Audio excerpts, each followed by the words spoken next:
Et tout de suite sur BFM Toulon-Var, l'invité de la rédaction.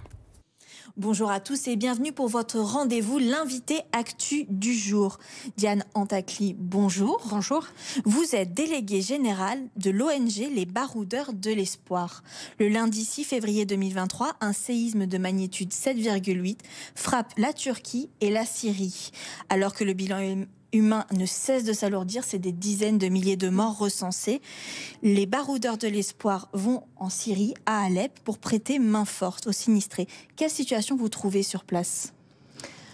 Alors, une situation de désolation. Nous, ça fait une dizaine d'années maintenant qu'on travaille et en Syrie et au Liban à travers des programmes éducatifs. Et donc, le premier sentiment, c'est vraiment ça. C'est une nouvelle catastrophe sur une situation déjà extrêmement complexe pour la Syrie. La Syrie, c'est un territoire difficile pour l'aide humanitaire.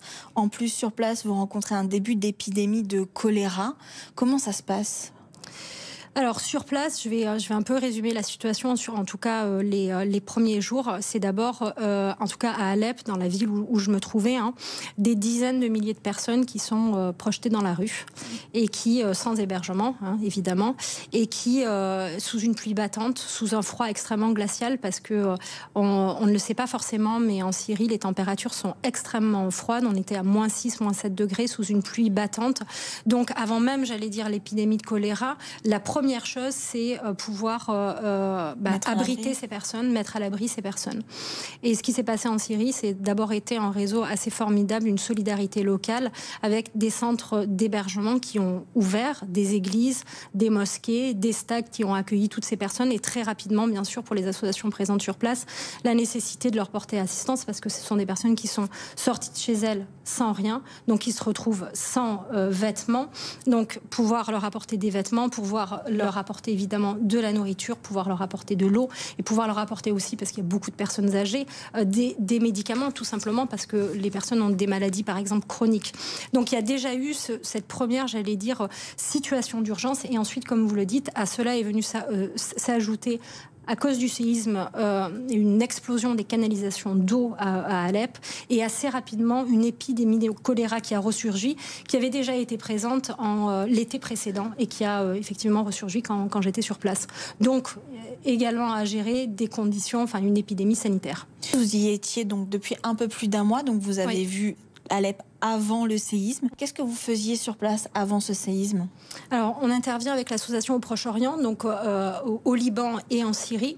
On a deux programmes dans l'association. Un programme qui s'appelle Open School, qui est un programme assez large, qui permet aux enfants de bénéficier en Syrie et au Liban d'ailleurs, de pouvoir bénéficier de soutien scolaire, de pouvoir aussi être accompagnés par des psychologues, parce que la plupart du temps, ce sont des enfants qui ont vécu les traumatismes de la guerre, ou au Liban, qui vivent les traumatismes d'une précarité économique. L'action autour de l'éducation, c'est aussi pouvoir favoriser un environnement apprenant pour l'enfant. Et ensuite, on a un autre programme qui s'appelle Open Sport, pour les tout petits et puis pour les plus grands, qui permet tout simplement, par le biais du sport, par le biais du jeu, de pouvoir travailler bien évidemment sur les traumatismes, mais pas simplement, pouvoir aussi travailler avec les enfants sur ce qu'ils vivent avec leur famille, sur leur contexte de vie. Vous avez des professionnels et des personnes bénévoles partout en France. Vous en avez à Signes, par exemple. Oui, qui fait partie de votre association ?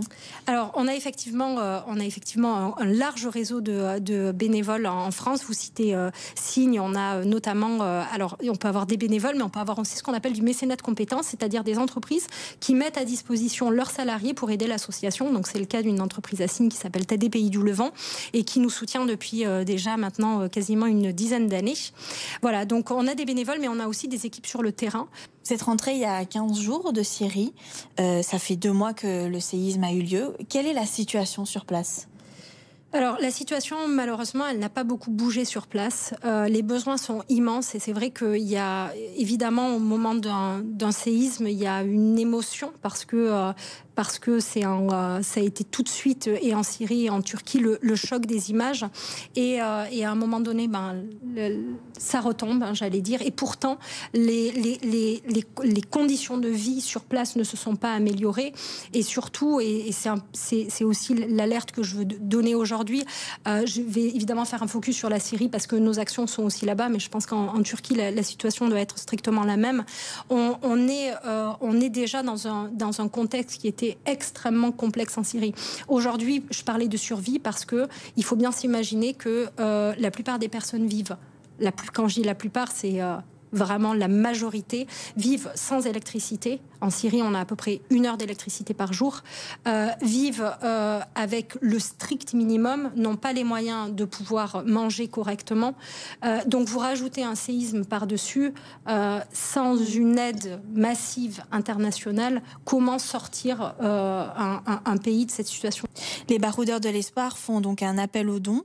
Pour participer, rendez-vous sur le site bdle.org.